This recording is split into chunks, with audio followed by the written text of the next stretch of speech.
Hi kids!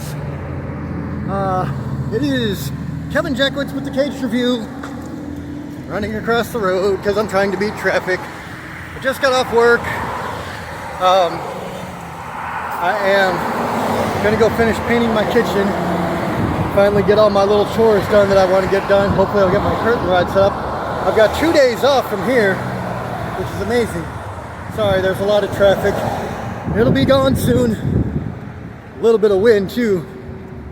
Started this coming from work. I only walk like 4 or 5 minutes home and I'm already there. So it's like kind of nice in that way. But here's the thing. I've been talking about some issues lately and finally got some really good news about that. I've gotten in contact with some people who told me that apparently my uncle was a military policeman and works for the FBI. And so I'm going to talk to him today about my little situation.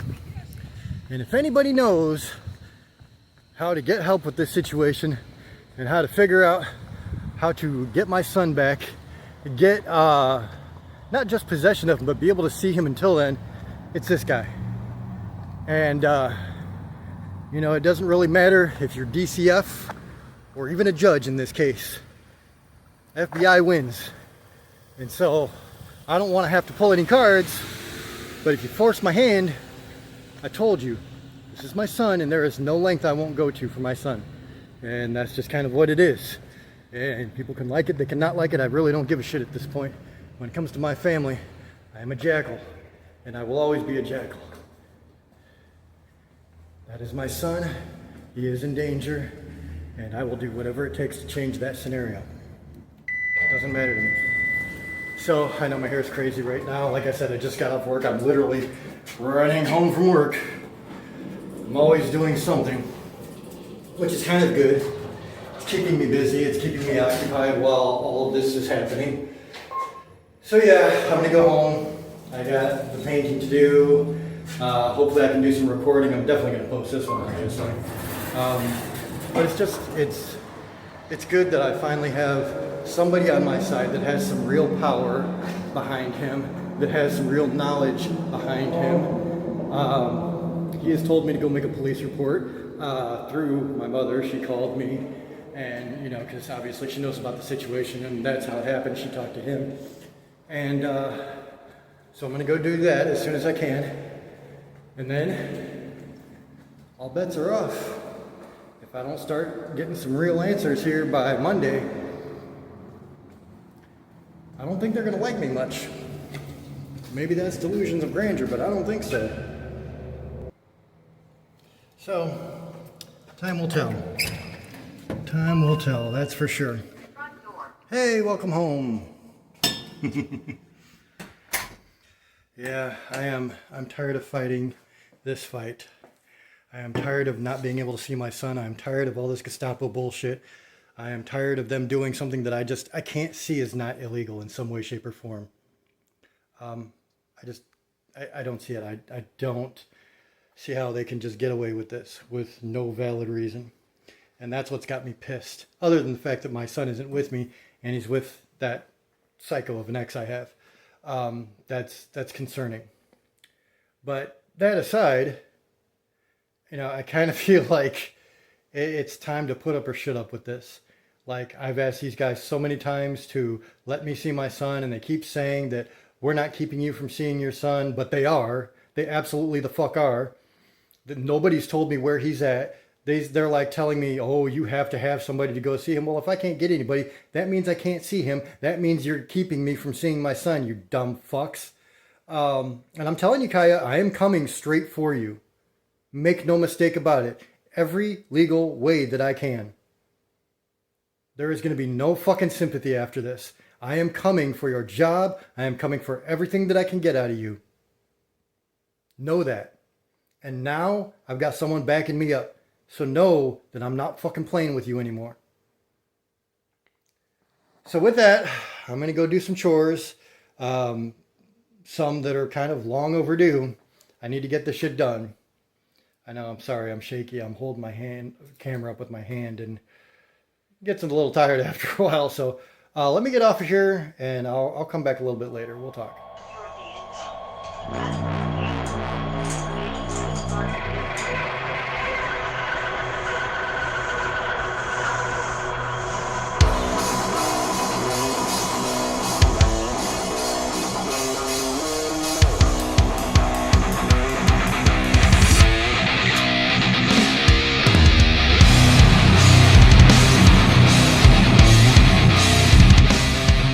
So as you can see, I've been doing my painting. The kitchen is about halfway done, I guess.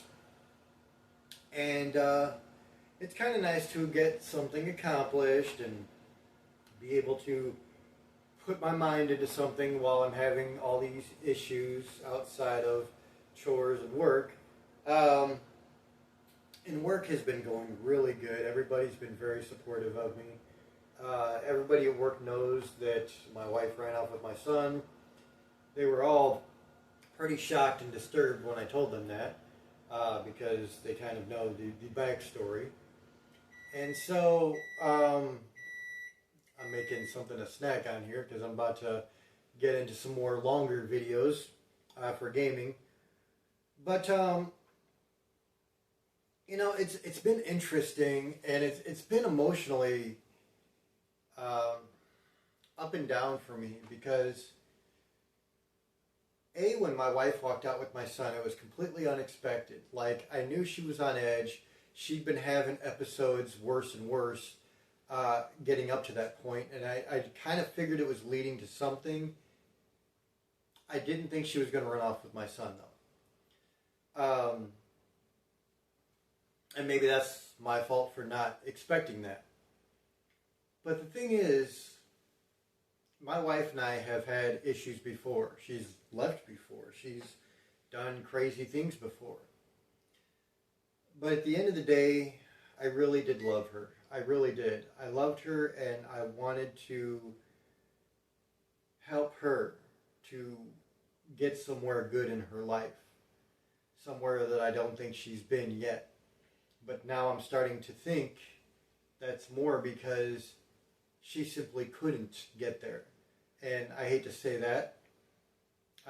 And I'm not saying that she didn't want to choose to be there. I'm just saying that mentally she could not stay in a good place long enough to have a good life. I literally handed her the life that we had. It was like, here you go. You've got your finances. I helped her a lot with finances. Here's our family life. I fought for that because I cared. And it was one thing when it was just us, It was like, I loved her before we got married, obviously. And I loved her when we were married. And there wasn't much of a period before marriage and conception. But once I found out that she was pregnant, it was like a new level of care and concern. And I did my best to try to protect her and keep her safe and, make sure that she had what she needed. She never went without. And that's one thing I will tell you. The entire time we've been together, that girl has not gone without. The first few months that we were together, I didn't let her pay for anything. Nothing. I paid for her food. I paid for her shelter. I paid for everything that went with it. And she never lacked. And it's tough, to see this turn so far south because she couldn't handle things. And it is kind of heartbreaking. Not just because it's the end of our relationship. And it was 2 nights ago. I actually posted a bunch of songs on my Facebook. And I just wrote a lot of description about the end of our relationship. The end of the relationship with Becca and I. And because with all the concern immediately that I had for my son, I really didn't take time to mourn the end of our marriage. And so I had to take time to do that. I had to take that day, and there were definitely tears, and it was definitely something uncomfortable. But I forced myself to feel that. I forced myself to feel like the betrayal, the hopelessness of it, and the realization that she is just mentally ill.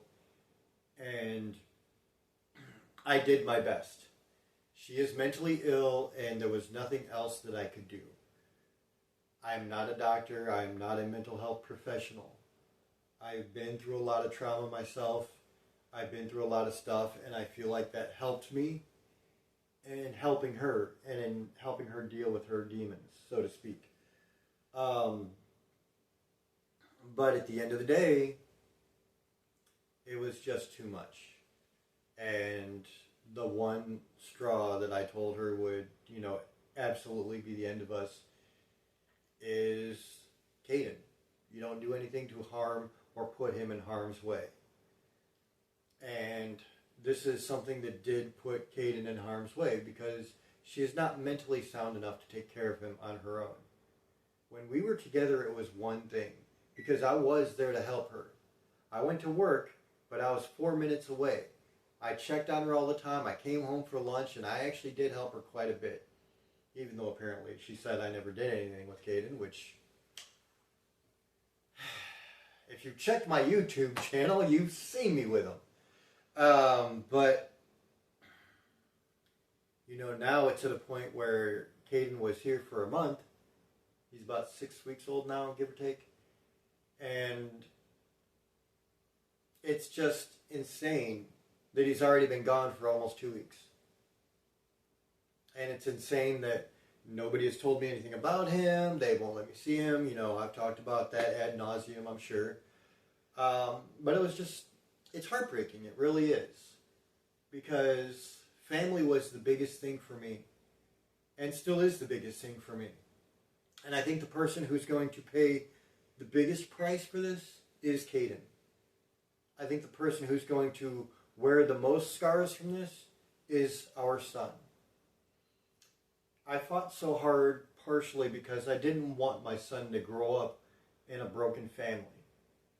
That was one of my missions. That was one of the things that I fought so hard for. I did not want my son to grow up in a broken family with his parents separated, talking like they hate each other or something. I'm never going to speak a bad word about my wife to my son. When he's old enough, if he asks me, I will tell him what my factual account of what happened is. And I will not add that I hate her or that she's a bad person. I will never do that because that is my son. And that is his mother, regardless of circumstance. I don't believe in talking badly about the other parent to your child. I believe that is incredibly harmful and it's disgusting. I have my personal feelings about what Rebecca did. I think that's obvious. And it hurts. It does. But I have focused on the pain and dealing with that. And, now I'm just kind of determined to get my son back. And, like I said, I have my uncle who is in the FBI. I'm going to get some help from him because I can't do this on my own. And maybe they can keep these people in check that do this kind of thing. And say, well, where was your reasoning for taking his son away when you knew his wife had massive mental health issues that were clearly dangerous? And, my fight now is that. I don't care about anything else except for getting my son away from her first and then back to me and then keeping her away from both of us. It's a fight. And I will fight, and I will do whatever it takes. But I'm hoping this is just a bump in the road and nothing tragic happens to my son And if it does, there's going to be some people who got a lot to answer for. So with that, life goes on. I got to keep moving. I got to keep doing what I do. I got to go to work. I got to make things happen. Right now, I got to find a babysitter or a daycare for my son for when I'm not here. I absolutely 100% have to make sure that I, can take care of him in every way. And when I'm at work, obviously I can't. So that's next on my list here. There's some things I have to deal with DCF because she's trying to, take my portion of money from food stamps, which we get food stamps right now. Sorry, folks, we're not rich, is what it is. And that's not going to happen. So I got to go to DCF, make sure they understand the circumstances. I got to go to Social Security, make sure that I am absolutely 100% officer's representative payee because I have already closed that bank account, and I will not go back with that. That bank account is closed. It stays closed. I am her representative payee. She has shown me that she cannot manage money, and quite frankly, I don't want to deal with her anymore. Every representative payee, she calls and makes a complaint about them, and they're always trying to steal her money, whether they are or not. And I guarantee you, I've never taken a dime from that girl. As a matter of fact, I've given her thousands, easily thousands. In the year that we've been together, it's probably been tens of thousands. And for her to say that is an absolute slap in the face. So, I know I'm kind of on tangents. It's my therapy session, so deal with it. But that's what's going on. I'm going to go eat something, and then I'm going to get into some gaming. So I'll talk to you guys later.